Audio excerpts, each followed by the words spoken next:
Lewis Hamilton admitted after finishing 6th in the Miami Grand Prix that Mercedes had failed to improve their car in the first 5 races of the season, as they consider dropping the design concept next year. The 7-time world champion admitted they were not going forward with a car that his team principal, Toto Wolff, acknowledged remains off the pace and is a handful to drive and understand. Red Bull's Max Verstappen won the race after passing Charles Leclerc for the lead on lap 9 and then driving a controlled and dominant race to the finish. The Dutchman put on a masterful performance, with Ferrari simply unable to keep up.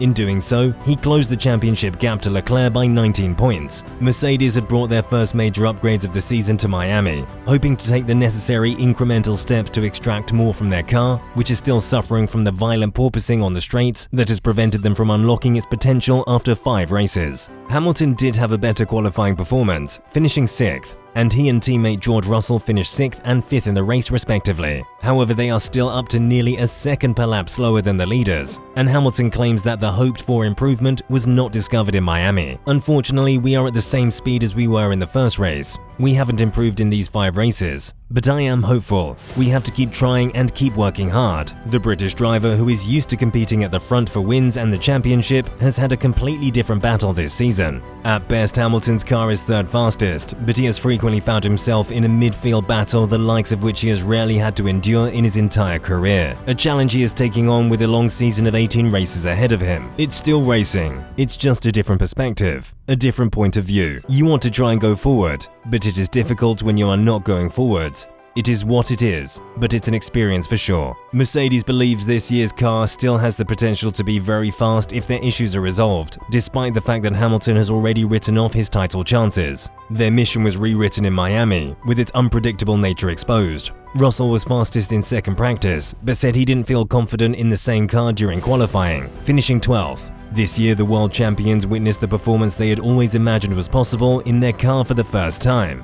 However, it vanished just as quickly as it appeared. This was also no fluke, as the Mercedes was genuinely fast. Nonetheless, the speed it had shown remained elusive, and it stayed that way throughout the race. Following the race, George Russell, Lewis Hamilton and Toto Wolff were all perplexed. Russell put it this way: "We've known all along that there is a fast racing car there. Friday was a complete outlier, and we don't really understand why. Lewis did a better job than me in qualifying, but even fuel and power corrected, his fastest laps were Friday, and every other driver improved by well over a second. My race pace was 0.2 seconds off Leclerc on Friday, and today back to half to 1 second off. It's there, but we need to try to unlock it. We still don't really understand why it's so unpredictable."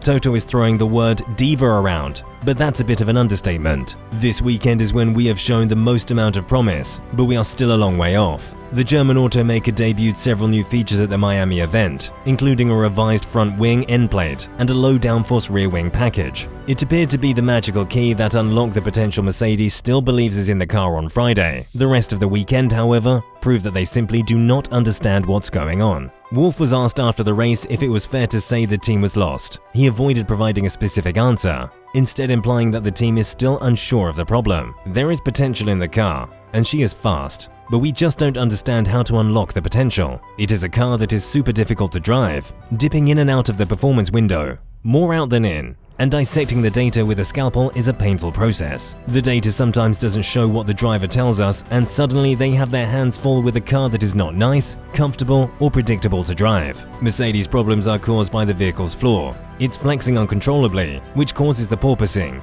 forcing them to run it in an unfavorable configuration in order to keep it under control.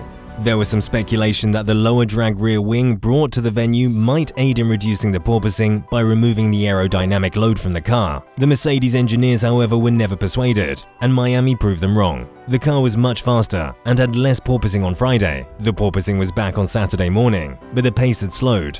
They returned the car to its Friday configuration, and the porpoising subsided, but the pace did not return. The problem is that the complexity of the car's aerodynamics under the new rules introduced this year is such that it cannot be simulated using the tools that teams normally use. So for the time being, Mercedes is looking for answers in the dark. "We have the brightest engineers in the business working day and night to try to understand it, and we still don't have a clear answer as to why," said Russell. "We need to keep analyzing. The weekend may turn out to be one of the most important weekends when we look back. There is a fast car there, We only have to look at the data from Friday and compare it. The overall concept of Mercedes' car is being called into question. With its paired back side pods and much more exposed upper floor area at the rear than any other car, it stands out from the crowd. Many people outside the team believe this is the source of the issue and that Mercedes will have to abandon it for next year.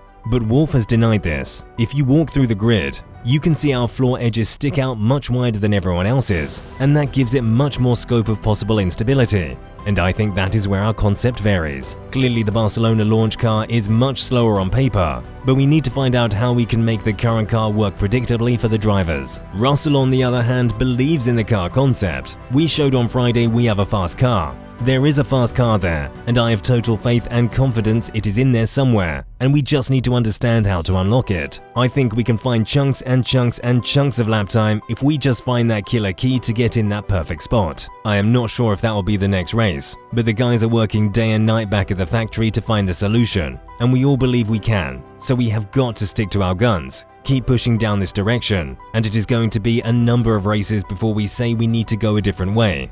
But I believe in them. Before the current zero side pod design was introduced at the Bahrain test, the car had larger side pods when it was first introduced and during the first pre-season test in Barcelona. Could the team go back to the old specs to see if they work better? Toto Wolff isn't so sure. I wouldn't discount anything, but we need to give all of our people the benefit of the doubt that they have produced great race cars in the past, and we believe this is the route to go. Mercedes is approaching a tipping point in terms of how they choose to move forward in 2023, with decisions on what design route to take on next year's cars to be made in the near future. Wolff identified the next round of Barcelona as a critical moment in Miami. We have stayed committed to the current concept. We are faithful to the current concept. We are not looking at the lady next door to see if we like it more. Before we make a decision on switching to another concept, we need to understand where this one went wrong. What is the good and what is the bad? I would be asking for an answer after Barcelona, and then we have to look ourselves in the mirror and ask, did we get it wrong or not? With Barcelona right around the corner, this could be the most important race of the season for the Silver Arrows. They must not only resolve their porpoising issues, but also catch up in the development race, as Barcelona is set to be the staging ground for Ferrari's first upgrades. It remains to be seen how Mercedes will respond to their performance in Miami. On the one hand, Friday practice demonstrated a speed that the team hadn't seen from their W13 car before.